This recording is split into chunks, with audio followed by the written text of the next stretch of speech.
ഒരുപക്ഷെ ഖുനൂത്ത് ഇല്ലാതെ വിട്ടുപോയാലും നമസ്കാരം ഒന്നും ബാത്തിലാവില്ല. പക്ഷെ ഷാഫി ഇമാം റഹ്മഹുല്ലാഹ് അബൂ ഹനീഫ ഇമാമിനെ അവിടെ പിൻപറ്റുകയാണ്. മഹത്വം ആദരിച്ചു, ബഹുമാനിച്ചു. ബഹുമാനമുള്ള സഹോദരങ്ങളെ, ഇന്ന് ഷാഫി പണ്ഡിതന്മാർ, ഷാഫി മദ്ഹബിന്റെ മഹത്വം നമ്മളെല്ലാവരും ഇന്ന് രാവിലെ സുബഹിക്ക് ഖുനൂത്ത് ഓതുമെങ്കിൽ, ബഹുമാനമുള്ള സഹോദരങ്ങളെ, ബഹുമാനപ്പെട്ട ഷാഫി റഹ്മത്തുള്ളാഹി അലൈഹി അബൂ ഹനീഫ ഇമാമിനെ മഹത്വപ്പെടുത്തിക്കൊണ്ട്, അദ്ദേഹത്തിന്റെ മദ്ഹബിനെ മഹത്വപ്പെടുത്തിക്കൊണ്ട് സ്വീകരിച്ചു. ഖുനൂത്ത് ആ ദിവസം ഒഴിവാക്കി. ബഹുമാനമുള്ള സഹോദരങ്ങളെ, അവർക്ക് വല്ല പ്രശ്നം ഉണ്ടായോ? ഒരു പ്രശ്നം ഉണ്ടായില്ല. ഉലമാക്കൾക്കിടയിൽ ഇന്ന് ഷാഫി, ഇന്ന് ഹനഫി, ഇന്ന് ഹംബലി, ഇന്ന് മാലിക് മദ്ഹബുകളുണ്ട്. ഈ മദ്ഹബിനെ ഒന്നും നമുക്ക് എതിർക്കാൻ കഴിയില്ല. ഈ മദ്ഹബിനെ സ്വീകരിക്കാതെ നമുക്ക് ഒരു അമലും ചെയ്യാൻ പറ്റൂല. ഈ നാലാലൊരു മദ്ഹബ് കൊണ്ടല്ലാതെ കണ്ട് നമുക്ക് ഒരമലും ചെയ്യാൻ പറ്റുകയില്ല. ഓരോ വ്യക്താക്കളും ഓരോ നാട്ടിലും ഓരോ മദ്ഹബിന്റെ ഉടമകൾ കാണും. ഒരുപക്ഷെ ഏറ്റവും ഭൂരിപക്ഷം കൂടുതലും ഹനഫി മദ്ഹബുകളായിരിക്കും എന്ന് തോന്നുന്നു. എന്റെ നാട്ടിലൊക്കെ ഏറ്റവും കൂടുതൽ ഹനഫി മദ്ഹബുകളാണ്. അതേപോലെ ബഹുമാനമുള്ള സഹോദരങ്ങളെ, ഇവരാരും ഷാഫി ഇമാമോ ഹനഫി ഇമാമോ ഇവരൊക്കെ ചെറിയ ചെറിയ മസലകളിൽ അങ്ങോട്ടും ഇങ്ങോട്ടും വിഷയമാണെങ്കിലും ഒരാളും ഒരാളെ കുറിച്ചും ആക്ഷേപിക്കുകയോ അധിക്ഷേപിക്കുകയോ, അവിടുത്തെ പിൻഗാമികളായ അവിടുത്തെ ശിഷ്യന്മാർ മറ്റൊരു പണ്ഡിതന്മാരെ കുറിച്ച് ആക്ഷേപിക്കുകയോ ചെയ്ത ചരിത്ര പാരമ്പര്യമില്ല. ഇതൊക്കെ ഇഖ്തിലാഫ്, അത് സമുദായത്തിന്റെ നന്മയ്ക്ക് വേണ്ടിയായിരിക്കാം. പക്ഷെ സാധാരണക്കാർ അതിനുവേണ്ടി കൊടിപിടിക്കാൻ നിൽക്കണ്ട, സാധാരണക്കാരൻ അതിനുവേണ്ടി ഒത്താശ പാടാൻ നിൽക്കണ്ട. നമുക്ക് വേണ്ടത് ഐക്യമാണ്. ഒരാൾ മരിച്ചു കഴിഞ്ഞാൽ അയാൾക്ക് വേണ്ടി നമ്മൾ മയ്യത്ത് നമസ്കരിക്കും, അയാൾക്ക് വേണ്ടി നമ്മൾ ദുആ ചെയ്യും. എല്ലാ വെള്ളിയാഴ്ചയും മിമ്പറും മിഹ്റാബും ലോകത്തെ മുസൽമാന് വേണ്ടി ഗർജിക്കുന്നു. നമ്മൾ അറിയുന്നുണ്ടോ? എല്ലാ വെള്ളിയാഴ്ചയും ഇമാം ഖത്തീബ് ഖുത്ബ പ്രഭാഷണം നടത്തി ആ ഖുത്ബയിൽ നിന്ന് വിരമിക്കുന്നതിന് മുമ്പ് ലോകത്തെ മുസൽമാന് വേണ്ടിയിട്ട് ദുആ ചെയ്യാറുണ്ട്. ആര് ചെയ്യുന്നു? നമ്മളെല്ലാം ആമീൻ പറയുന്നു. എല്ലാ ഗ്രൂപ്പുകാരും ആമീൻ പറയുന്നു. എ ഗ്രൂപ്പും ബി ഗ്രൂപ്പും സി ഗ്രൂപ്പും ഡി ഗ്രൂപ്പും എല്ലാം ആമീൻ ആമീൻ പറയുന്നു. അല്ലാഹുമ്മ ഗഫിർ ലിൽ മുഅ്മിനീന വൽ മുഅ്മിനാത്ത് വൽ മുസ്ലിമീന വൽ മുസ്ലിമാത്ത് അൽ അഹ്യാഇ മിൻഹും വൽ അംവാത് ഇന്നക മുജീബുദ് ദഅവാത് വഖാദിൽ ഹാജാത്. اللهم أجرنا من النار اللهم أجرنا من النار اللهم أجرنا من النار. എല്ലാ വെള്ളിയാഴ്ചയും മിമ്പറുകളും മിഹ്റാബുകളും ഗർജിക്കുകയല്ലേ? പരിശുദ്ധമായ കഅബയിലെ മിമ്പർ പോലും ഗർജിക്കുകയല്ലേ? മദീന പള്ളിയുടെ ഉമ്മറപ്പടി ഗർജിക്കുകയല്ലേ? അല്ലാഹുവേ, അല്ലാഹുവേ, ലോകത്തുള്ള വിശ്വാസിനികൾക്ക് നീ പുറത്തു കൊടുക്കണേ അല്ലാ. ലോകത്തുള്ള മുസ്ലിം സഹോദരന്മാർക്ക് പുറത്തു കൊടുക്കണേ അല്ലാ. ജീവിച്ചിരിക്കുന്നവർക്കും മരിച്ചവർക്കും പുറത്തു കൊടുക്കണേ അല്ലാ. അല്ലാഹുമ്മ അജ്ർനാ മിനന്നാർ. പടച്ചവരെ, ഞങ്ങളെ നരകത്തിൽ നിന്ന് കരകയറ്റണമേ അല്ലാ. അല്ലാഹുവിനോട് മുസ്ലിം ലോകത്തിന് വേണ്ടി ദുആ ചെയ്യുകയാണ്. ഓരോ മിമ്പറും ഓരോ മിഹ്റാബ്, അല്ലാഹുമ്മ അജ്ർനി, എന്നെ നീ സ്വർഗ്ഗത്തിലേക്ക് കയറ്റണമേ, നരകത്തിൽ നിന്ന് രക്ഷപ്പെടുത്തണമേ എന്നല്ല ദുആ ചെയ്യുന്നത്. അല്ലാഹുമ്മ അജ്ർനാ, പടച്ചവനെ ഞങ്ങളെ നീ സ്വർഗ്ഗലോകത്തേക്ക് കയറ്റണമേ. അല്ലാഹുവേ, നരകത്തിൽ നിന്ന് രക്ഷപ്പെടുത്തണമേ. വഅദ്ഖിൽനാ ബിറഹ്മതിക റബ്ബനാ ദാറക ദാറസ്സലാം. പടച്ചവനെ, ദാറുസ്സലാം എന്ന സ്വർഗ്ഗലോകത്തേക്ക് ഞങ്ങളെ നീ എത്തിക്കണമേ. പടച്ചവനെ, സ്വർഗ്ഗലോകത്തിലേക്ക് ഞങ്ങളെ നീ പ്രവേശിപ്പിക്കണമേ പടച്ചവനെ എന്ന് എല്ലാ നമസ്കാരത്തിന് ശേഷവും ഇമാമികൾ ദുആ ചെയ്യുമ്പോ നമ്മൾ ആമീൻ പറയുന്നില്ലേ? വഅദ്ഖിൽനൽ ജന്നത, പടച്ചവനെ ഞങ്ങളെ നീ സ്വർഗ്ഗത്തിലേക്ക് കയറ്റണമേ അല്ലാ. ഓരോ നമസ്കാരത്തിൽ അത്തഹിയാത്ത് ഓതുമ്പോ ലോകത്തെ മുസൽമാൻ അവന്റെ മുസ്ലിം സഹോദരങ്ങൾക്ക് വേണ്ടി ദുആ ചെയ്യുന്നില്ലേ? അസ്സലാമു അലൈനാ വഅലാ ഇബാദില്ലാഹി സ്വാലിഹീൻ. അത്തഹിയാത്ത് ഓതുമ്പോ ലോക മുസ്ലിമേ, നീ പള്ളിയിൽ നമസ്കരിച്ചാലും വീട്ടിൽ നമസ്കരിച്ചാലും നമ്മുടെ ഉമ്മ പെങ്ങന്മാര് വീട്ടിൽ നമസ്കരിച്ചാലും അത്തഹിയാത്തിൽ ഇരുന്നു കൊണ്ട് നമ്മൾ ദുആ ചെയ്യുന്നത് ആർക്കാണെന്നറിയുമോ? അസ്സലാമു അലൈനാ വഅലാ ഇബാദില്ലാഹി സ്വാലിഹീൻ. പടച്ചവരെ, ഞങ്ങൾക്ക് നീ സമാധാനം നൽകണമേ. സാലിഹീങ്ങളായ ലോകത്തുള്ള നിന്റെ ദാസന്മാരുണ്ടല്ലോ, നിന്റെ ദാസിമാരുണ്ടല്ലോ, ഉണ്ടല്ലോ അവർക്ക് നീ സമാധാനം നൽകണേ അല്ലാ, അവർക്ക് നീ സമാധാനം നൽകണേ അല്ലാ. അല്ലാഹുവിന്റെ റസൂല് മദീന പള്ളിയിലും മക്ക പള്ളിയിലും വെച്ച് ദുആ ചെയ്തുവെങ്കിൽ അത്തഹിയാത്തിലൂടെ നമുക്ക് പഠിപ്പിച്ചു തന്നുവെങ്കിൽ അവിടെ ഗ്രൂപ്പില്ലായിരുന്നു സഹോദരാ. ആരുടെ അന്ത്യമാണ് ശരിയാവുക, ആരുടെ അന്ത്യമാണ് മോശമാവുക, ആരുടെ അന്ത്യമാണ് രക്ഷപ്പെടുക എന്ന് എനിക്കോ നിങ്ങൾക്കോ പറയാൻ കഴിയില്ല. ഓരോ സന്ദർഭത്തിലും അല്ലാഹുവിന്റെ റസൂൽ ദുആ ചെയ്യുമായിരുന്നു, അല്ലാഹുമ്മ തബ്ബിത് ഖൽബി അലാ ദീനിക വ തഅതിക വ ഈമാനിക. പടച്ചവനെ എന്റെ ഹൃദയത്തെ നിന്റെ ദീനിലും നിന്റെ വെളിപ്പെടലിലും നിന്റെ താഅത്തിലും നിന്റെ വിശ്വാസത്തിലും ഉറപ്പിച്ചു നിർത്തണേ അല്ലാ, ഉറപ്പിച്ചു നിർത്തണേ അല്ലാ.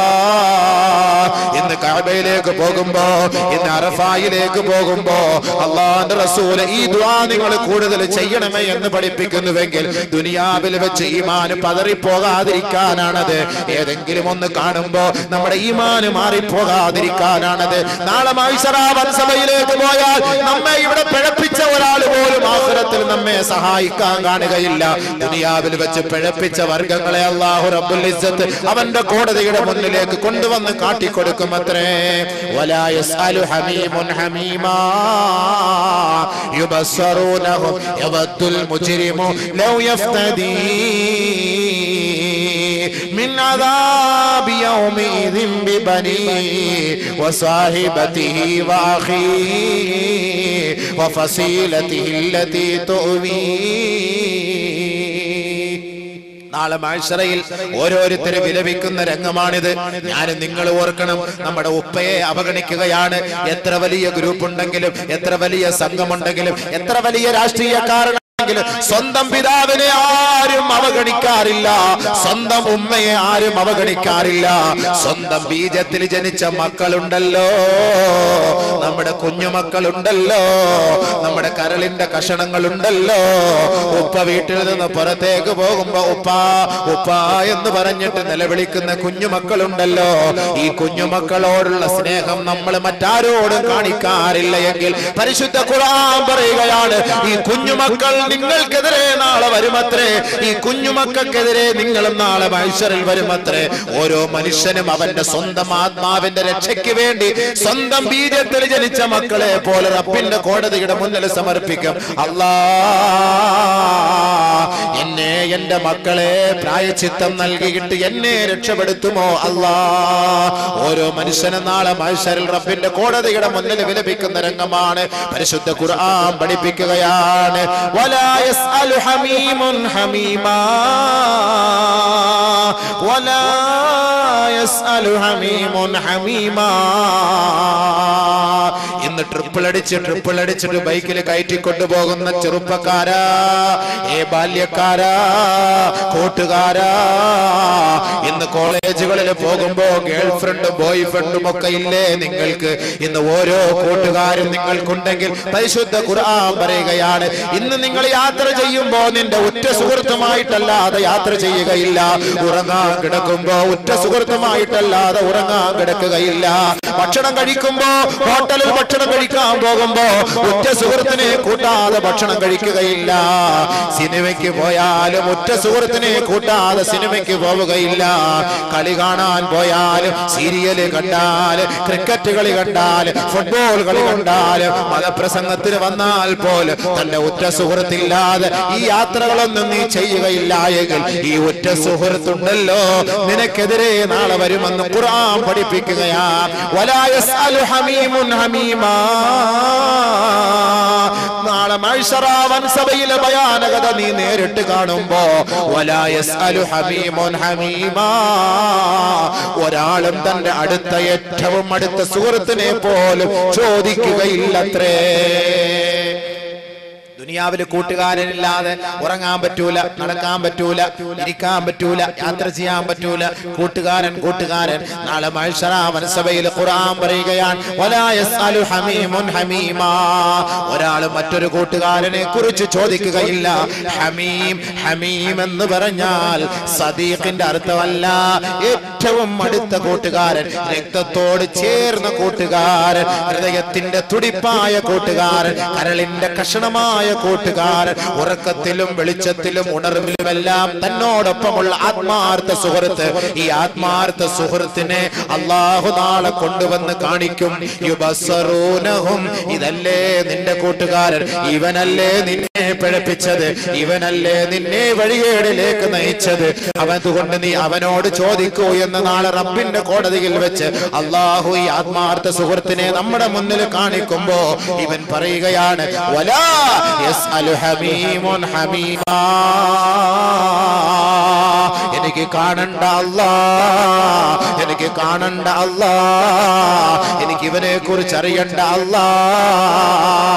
പിന്നെ എന്താണ് ഇവന്റെ വിളിയാളം, എന്താണ് ഇവന്റെ നിലവിളി? യവദ്ദുൽ മുജ്രിമു ലൗ യഫ്തദീ, യവദ്ദുൽ മുജ്രിമു ലൗ യഫ്തദീ മിൻ അദാബി യൗമഇദിൻ ബിബനീ. അല്ലാഹുവേ അല്ലാഹുവേ അല്ലാഹുവേ, ഈ ഭയാനകത നിറഞ്ഞ ഈ മഹ്ശറാ വൻസഭയിൽ പടച്ചവരെ, എനിക്ക് എന്റെ കൂട്ടുകാരനെ കുറിച്ച് അറിയണ്ട അല്ലാ, എന്റെ ആത്മാർത്ഥ സുഹൃത്തിനെ കുറിച്ച് അറിയണ്ട അല്ലാ, എന്റെ സംഘത്തിൽപ്പെട്ട എന്റെ ഗ്രൂപ്പിൽപ്പെട്ട കൂട്ടുകാരെ എനിക്കറിയണ്ട അല്ലാ. എന്നെ നീ ഒന്ന് രക്ഷപ്പെടുത്തണേ അല്ലാ. ഈ ദുനിയാവിന്റെ അവസ്ഥയിൽ ഞാൻ വീണുപോയി പടച്ചവനെ, ഞാൻ പെട്ടുപോയി അല്ലാഹുവേ. ആരെല്ലാം പറഞ്ഞിട്ടും അതിൽ നിന്ന് രക്ഷപ്പെടാൻ എന്നെ കൊണ്ട് കഴിഞ്ഞില്ല അല്ലാ. യവദ്ദുൽ മുജ്രിമു ലൗ യഫ്തദീ മിൻ അദാബി യൗമഇദിൻ ബിബനീ. തന്റെ പൊന്നുമോൻ, തന്റെ ബീജത്തിൽ ജനിച്ച പൊന്നുമോൾ 15 വർഷം കഴിഞ്ഞിട്ടാണ് അല്ലാഹു ഒരു കുഞ്ഞിനെ ഒരാൾക്ക് നൽകി എന്നിരിക്കട്ടെ. ആ പൊന്നുമോനോട് എത്രത്തോളം സ്നേഹമായിരിക്കും മാതാപിതാക്കൾ കാണിക്കുന്നതെങ്കിൽ ആ പൊന്നുമോനെ എടുത്തിട്ട് റബ്ബിന്റെ മുന്നിൽ പ്രദർശിപ്പിച്ചിട്ട് പറയും, അല്ലാഹുവേ എന്റെ പൊന്നുമോനാണിത്, ഈ പൊന്നുമോനെ നിനക്ക് വേണ്ടി പ്രായശ്ചിത്തം ചെയ്യാമല്ല, എന്നെ ഒന്ന് രക്ഷപ്പെടുത്തണേ അല്ലാ. മക്കളോട് നമുക്ക് എന്ത് സ്നേഹമായുള്ളത്, മക്കളോട് നമുക്ക് എന്ത് സ്നേഹമായുള്ളത്. ഓരോ മനുഷ്യനും നാളെ വിലപിക്കുകയാണ്, യവദ്ദുൽ മുജ്രിമു ലൗ യഫ്തദീ മിൻ അദാബി യൗമഇദിൻ ബിബനീ. എന്റെ മകനെ നിനക്ക് തരാമല്ലാ, എന്നെ ഒന്ന് രക്ഷപ്പെടുത്തണേ അല്ലാ. വസാഹിബതിഹി, എന്റെ കൂടെ കിടന്ന എന്റെ ഭാര്യയെ നിനക്ക് പ്രായശ്ചിത്തമായി നൽകാൻ പടച്ചവനെ, എന്നെ ഒന്ന് രക്ഷപ്പെടുത്തണേ അല്ലാ. സ്വന്തം ഭാര്യമാരോട് എന്ത് സ്നേഹമാ നമുക്കുള്ളത്. നമ്മുടെ തുണയല്ലേ അവൾ, നമ്മുടെ ഇണയല്ലേ അവൾ, നമ്മുടെ തണലല്ലേ അവൾ, നമ്മുടെ എല്ലാം അല്ലേ അവൾ. നമുക്ക് വേണ്ടി രാത്രി പ്രതീക്ഷിച്ചിരിക്കുന്നവൾ നമ്മുടെ ഭാര്യയല്ലേ, നമുക്ക് വേണ്ടി വിരിപ്പ് വിരിച്ചു തരുന്നവൾ അവളല്ലേ. നമ്മുടെ ശാരീരിക വികാര വിചാരങ്ങൾക്ക് പൂർത്തീകരണം നമ്മുടെ പൊന്നല്ലേ. ഈ പൊന്നായ നമ്മുടെ പ്രിയതമ പോലും നാളെ റബ്ബിന്റെ കോടതിയുടെ മുന്നിൽ അവളെ സമർപ്പിച്ചിട്ട് ഓരോ അഹങ്കാരികളും പറയും, പടച്ചവനെ പടച്ചവനെ, എന്റെ ഭാര്യയെ നിനക്ക് പ്രായശ്ചിത്തം നൽകാമല്ലാ, എന്നെ ഈ ഭയാനകത നിറഞ്ഞ ശിക്ഷയിൽ നിന്ന് രക്ഷപ്പെടുത്തണേ റബ്ബേ. മതിയായില്ല എങ്കിൽ വാഹി, എന്റെ സഹോദരനെ നിനക്ക് ഞാൻ നൽകാമല്ലാ. മതിയായില്ല എങ്കിൽ എനിക്ക് അഭയം നൽകിയ എന്റെ ഉപ്പയുണ്ടല്ലോ, എന്റെ ഉമ്മയുണ്ടല്ലോ, എനിക്ക് അഭയം നൽകിയ എന്റെ രക്ഷകർത്താക്കളുണ്ടല്ലോ, എന്റെ കാരണവന്മാരുണ്ടല്ലോ, അല്ലാഹുവേ അല്ലാഹുവേ, അവരെ നിനക്ക് ഞാൻ പ്രായശ്ചിത്തം നൽകാമല്ലാ. എന്നെ ഒന്ന് രക്ഷപ്പെടുത്തണേ അല്ലാ, രക്ഷപ്പെടുത്തണേ അല്ലാ. മഹ്ശറാ വൻസഭയിൽ ഓരോ മനുഷ്യനും വിലപിക്കുന്ന വിലാപമാണിത്. ഖുർആനാണ് ഈ പറയുന്നത്. ഏത് ഉസ്താദമാരോട് വേണമെങ്കിലും ചോദിച്ചോ, എനിക്ക് പ്രത്യേകമായ ഒരു ആശയമില്ല. അഹ്ലു സുന്നത്തി വൽ ജമാഅത്തിന്റെ ആശയം മാത്രമാണ്. ഏത് ഗ്രൂപ്പുകാരായ ഉസ്താദുമാരോടും ഈ ആയത്തെടുത്തിട്ട് ചോദിക്കണം, അബൂബക്കർ വന്ന് പറഞ്ഞത് ശരിയാണോ, അതല്ല തെറ്റാണോ? തഫ്സീറുകൾ